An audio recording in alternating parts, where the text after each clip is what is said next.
Hello all, welcome back to Time to Dice Character Creation, where we make your favorite fictional characters, Pathfinder Starfinder 2nd Edition.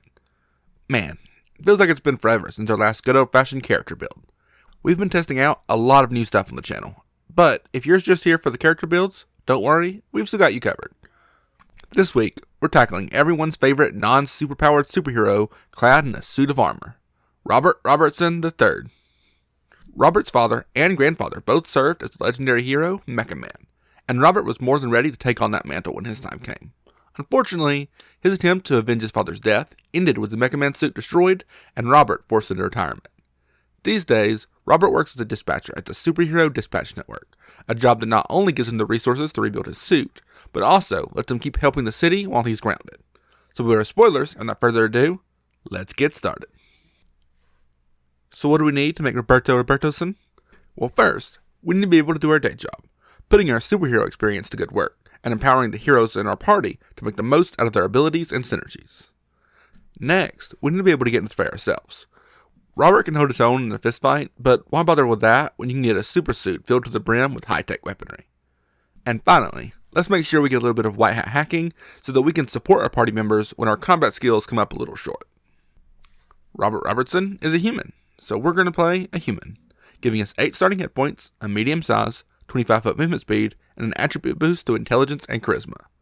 The versatile human heritage gives us a general feat that we can use to pick up toughness, for extra hit points equal to our level, and reducing the DC of any recovery checks we make by 1. Robert has an amazing amount of pain tolerance, surviving everything from his mech suit exploding twice to the Red Ring abducting and interrogating him, so this is kind of a must. We'll go with a hacker background to pick up some software skills, getting an attribute boost to charisma and intelligence, as well as training in both computers and infosphere lore, and the Fraker skill feat, which lets us use our computer's skill to disable a device or hack systems using any computer, comm unit, or terminal instead of a hacking toolkit. We even get a +1 item bonus to the roll if we're at least expert at computers and the equipment we use is at least 3rd level. For our class, we're going to go with the class that best reflects the man inside the suit. The Envoy class is the perfect fit for someone who's always telling his party exactly where to go. As an Envoy, we get 8 plus our con modifier hit points per level, and we start out trained in perception, probably because we spend most of our day in front of a screen. We get expert in reflex and will saves, but only trained in fortitude saves. Sorry, when you're on the same team as Phenomenon, people start to make comparisons, and Robert doesn't quite hold up. For our skills, Envoys get either diplomacy, intimidation, or deception. Robert can't seem to get through an entire episode without giving a motivational speech, so we'll go with diplomacy.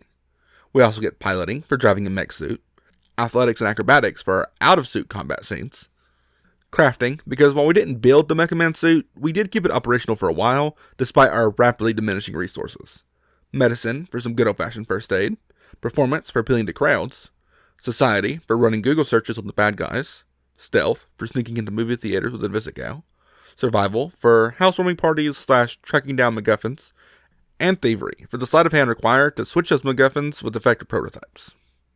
Our stats are nothing surprising. Strength is at a +1. You're pretty good in a fist fight when not compared to the aliens that can absorb the sun. Dex is a +0. You spend most of your time in a desk job, and you tank with a lot more hits than you dodge. Constitution is also a +1. You're pretty durable when not compared to superhumans. Intelligence is +3. Everyone has to be better than their grandpa at computer stuff, and your grandpa built the Mech Man suit, so yeah. Wisdom is +0. Your big save the day moment comes when you realize to stop trying to outthink your opponent. And finally, charisma comes in at a +4, as Robert is just the most inspirational.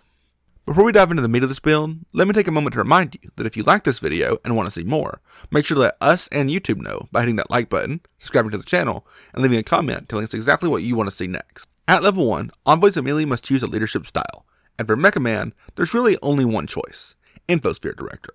Robert does his best work behind the screen, so this fits perfectly. This style gives us the digital diversion skill feat for free, letting us create diversion by hacking into an adjacent target's tech item, allowing us to use our computer skill instead of deception.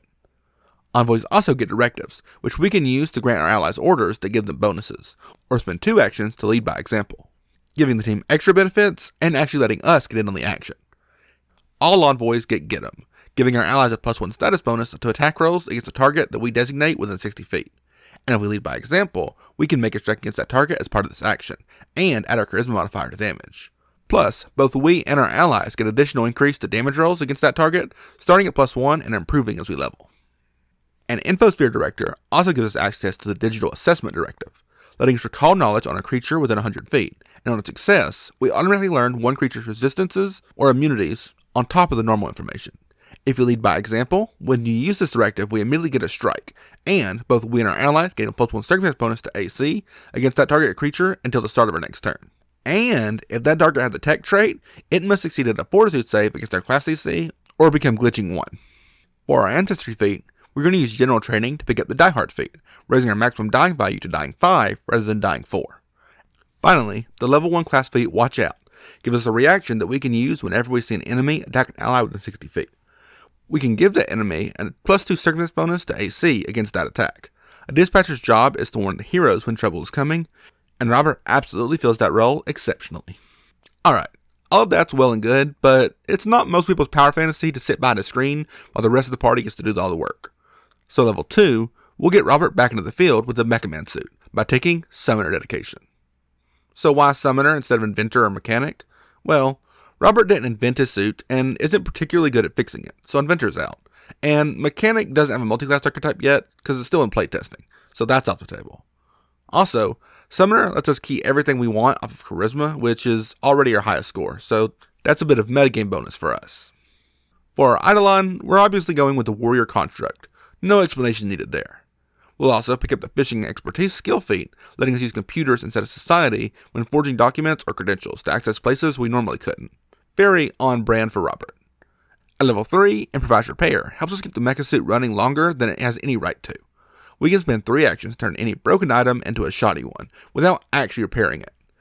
Just make sure that item doesn't take too much more damage in the meantime, or it might become unsalvageable. Get it back to Royd as soon as possible.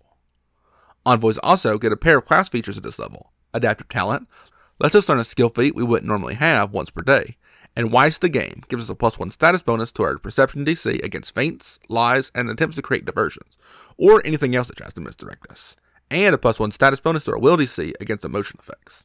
Shroud is all about getting into the enemy's head, so let's not let him do that, shall we? Level 4 gives us basic synergy, so that we can pick up Meld with Eidolon to actually pilot the Mecha Man suit. Not that I believe for 1 second that with all the crazy hacking skills Robert is able to display, that he couldn't actually just remotely pilot the suit, but whatever. Speaking of hacking skills, we also get Combat Hack, letting us attempt a computer's check to hack an adjacent creature, hazard, or item with a tech trait, and give it varying degrees of the glitching condition depending on our result. Level 5 Envoys get Weapon Expertise, Perception Expertise, and Improvised Mastery, letting us gain Master Proficiency on a roll for a skill save that we're otherwise untrained in once per day. The Z-Team are just about always pushing Robert outside of his comfort zone, so this will help with that. Finally, the Cooperative Nature Ancestry feat means we excel at helping our friends, giving us a +4 sacrifice bonus on all checks we make to aid our allies. What's a mech suit without a bit of heavy weaponry? Well, we don't have to find out, because at 6th level, we can pick up the Ranged Combatant Summoner feat with Advanced Synergy. This gives the Mecha Man suit another attack with a 30-foot range increment that does 1d4 acid, bludgeoning, cold, electricity, fire, void, piercing, vitality, or slashing damage, depending on what we want to flavor our guns to be. For this level skill feat, we'll grab Group Impression, letting us make an impression on the entire Z-Team with a single roll. So instead of needing to make 9 different introductions that all go horribly, you can make one big introduction that goes even worse. Level 7 Envoys get Weapon Specialization and Fortitude Expertise, as well as the Leader's Confidence feature, which gives us the Steel Yourselves directive. This directive lets our allies spend an action to gain temporary hit points equal to our Charisma modifier plus half our level for 1 minute. And if we lead by example, we and any ally who does brace for impact before the start of our next turn also gain a +1 status bonus to saving throws against effects that deal damage within the next minute. We'll also pick up Incredible Initiative for a +2 circumstance bonus on all of our initiative rolls. SDN has eyes all over the city. It's kind of hard to get the drop on them. Hurry at level 8 lets us rush our heroes off their break and back into the fray. One ally within 30 feet becomes quickened for 1 round. They can use this extra action to interact, step, or stride. And for this level skill feat, Full the Camera gives us a +2 circumstance bonus on our stealth DC to avoid notice by cameras and other technological hazards. And we are always treated as taking precautions against tech items when we try to use stealth. Pouting around with Invisigal teaches you a few tricks. Level 9 Envoys get Hidden Agenda, meaning when our creature rolls a critical success that sends motive against us, or a skill check to gather information or recall knowledge about our secrets, they gain a success instead. And when we roll a critical failure on a saving throw against an effect or ability that would reveal our thoughts, we get a failure instead. We also get Envoy Expertise for expert proficiency in our class DC, and the Cooperative Soul Ancestry feat, preventing us from ever failing at aiding an ally, as long as we're at least expert in the skill we're aiding in. At level 10, we unlock Synergy with the class feat Tag Team. Whenever the target of Get 'em is critically hit by an ally's attack or critically fails a reflex save, we use our reaction to pile on with another strike. We also got the Bon Mot skill feat, letting us make a diplomacy check to quip at a target within 30 feet. On a successful check, the target uses a penalty to its perception or will DCs for a full minute, or until it can provide a clever comeback of its own. The Fleet feat at level 11 may not sound like the best feat for a guy who spends most of his hero life behind a screen, but Robert keeps himself in pretty good shape. This feat will increase our movement speed by 5 feet. Level 11 envoys also get Perception Mastery and Resolve, increasing our will DC to Master and upgrading any successful will saves to critical successes. Roy finishes upgrades to the Mecha Man suit at level 12 with the Expert Combat Eidolon feat, increasing our Eidolon's weapon proficiency to Expert and letting it use any weapon specialization features that we have. We'll also grab the Blend In skill feat so we can use our Society instead of Stealth when rolling to avoid notice in a crowd of at least 10. The great thing about always wearing a mask is no one swarms you in your day-to-day life for looking for an autograph. Level 13 envoys get Weapon Mastery, Light Armor Expertise, and the Tactician feature, for an additional reaction that we can use on each of our turns, but only for our envoy reactions. For this level's Ancestry feat, Stubborn Persistence lets us roll a DC 17 flat check whenever we become fatigued to avoid the condition early, perfect for a shift that goes just a little bit too long. At level 14, we bring out the Pep Talks with the You Can Do It class feat. When we give a one-action directive, we can immediately use a free action to let an ally immediately perform the lead-by-example actions of that directive, like Strike or Brace for Impact. We also get Biographical Eye, letting us play detective, picking apart a target's appearance to gain clues about their profession or place of origin. Level 15 envoys get Reflex Mastery, Greater Weapon Specialization, and Legendary Improvisation, so we can know that Legendary Proficiency rather than Master Proficiency when we used Improvised Mastery. Finally, with the Numb to Death General feat, the first time each day that we regain hit points while we're dying, we gain a circumstance bonus to the number of hit points gained, equal to our level. And we also don't increase our wounded condition. Robert's been sent to the hospital plenty, and he always shows up to work the next day like nothing happened.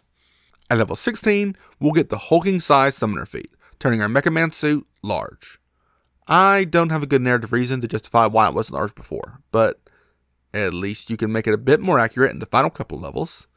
We also get the Push It skill feat to increase the speed of any vehicle we pilot by 10 feet when we succeeded a piloting check. Technically, this doesn't work on the Mecha Man suit, but if you're still one of Shroud's mechs, this could be a good addition. Level 17 humans can pick up the Too Stubborn to Die Ancestry feat, letting us use a reaction when we would otherwise kick the bucket to survive at 1 hit point by increasing our wounded and doomed values by 1. A fitting feat for all the punishment Robert has survived. Meanwhile, level 17 envoys get a Greater Resolve, increasing our will saves to Legendary, and ensuring that we never critically fail a will save again by bumping the weapon to failures instead. Incredible Senses boost our perception to Legendary, and the Inscrutable feature means that nobody can ever tell what we're planning, even on a critical success. Probably because we ourselves don't know what we're planning. Fast Synergy at level 18 gives each member of the Z Crew an extra reaction on each of their turns that can only be used to follow our orders. That gives them the ability. Convincing them to actually listen is up to you. We also get Crowd Control, giving us a +2 circumstance bonus to diplomacy checks against crowds, and letting us make a DC 20 diplomacy check whenever we move into a crowd to disperse it. People are drawn to disaster sites. Use this to ensure the crowds don't hurt themselves or your heroes. Level 19 envoys get Light Armor Mastery and the Silver Tongue feature. Once per day, when we roll a diplomacy, intimidation, or deception check, we can use this feature as a free action to re-roll the check and use the better of the 2 results, which will work perfectly when paired with Legendary Negotiation, which lets us make an impression to request an opponent to cease their current activity and engage in negotiations. Here's a tip. Most of the supervillain types really just want to hear themselves talk anyway, so this should be plenty useful, at the very least for stalling for time. And finally, at level 20, we get the True Leader class feat, letting us make an additional one-action directive once per turn as a free action. Shroud is already pretty good at predicting exactly what we're going to do. Let's not make it easier for him by literally spelling out what we're going to do. And we finish off this build with the skill feat, Management Material, because what could possibly be more satisfying than someone taking one look at you and instantly assuming that you'd be perfect for middle management. And that's a wrap for how to build Robert Robertson in 2nd edition. We've collected all the ingredients needed for a hero. Putting them together and turning yourself into the best version of you is up to you. If you like this video, you know what to do. Let us know and YouTube know by liking this video, commenting below, and subscribing to the channel so you never miss out on one of our other character builds. But That's all we've got for this time. Until next time, keep rolling high, and we'll catch you in the next one.